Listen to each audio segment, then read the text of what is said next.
Monika Lubonja.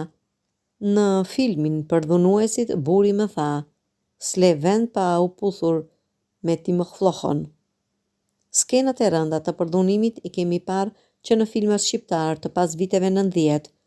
Monika Lubonja, e ftuar në një emision, tregoi se përgjatë karrierës së saj kinematografike i kishte rënë për pjesë të luante role viktimash e një prej tyre është ai tek Përdhunuesit.